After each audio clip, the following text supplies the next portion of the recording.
கூந்தல், சௌரி கொடி, குதிரைவால், இதுக்கு வந்து நிறைய பேர் இருக்கு. இது வந்து நம்ம நார்மலா நம்மளோட ஹேர் மாதிரியே இருக்கும். அதனாலதான் இது பேர் முதியோர் கூந்தல், சௌரி கொடி அப்படின்னு சொல்றாங்க.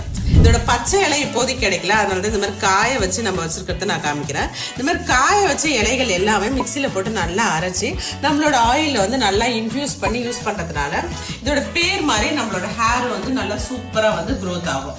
இது யூஸ் பண்ற ஆயிலை யூஸ் பண்றதுனால முடி வந்து நல்லா கொட்டுது பாத்தீங்களா, முடி கொட்டுறது, ஸ்பிளிட்டன் ஆகிறது, அந்த மாதிரி பிரச்சனை எல்லாமே கியூர் பண்ணும். அது மட்டும் இல்லாத கிரே ஹேர்ஸ், வெள்ளை முடி வரத்தை வந்து கம்ப்ளீட்டாவே வந்து ஸ்டாப் பண்ணும். அதுக்கப்புறம் ஒரு சில பேருக்கு புழு விட்டு பூச்சி விட்டு அங்கங்க ஹேர்ல அங்கங்க ஓட்டையா இருக்கும் பாத்தீங்களா, பாதி முடி இருக்காது, அந்த மாதிரி இருக்கிறவங்க இந்த முதியோர் கூந்தல் இருக்கிற இந்த ஆயிலை யூஸ் பண்றதுனால அந்த பிரச்சனை வந்து கம்ப்ளீட்டாவே ஸ்டாப் பண்ணும். சின்ன குழந்தைங்கள்ல இருந்து பெரியவங்க வரையும் யார் வேணா அந்த ஹேர் ஆயிலை யூஸ் பண்ணலாம். எந்த விதமான முடி பிரச்சனைக்கும் கம்ப்ளீட் சொல்யூஷனா இருக்கும்.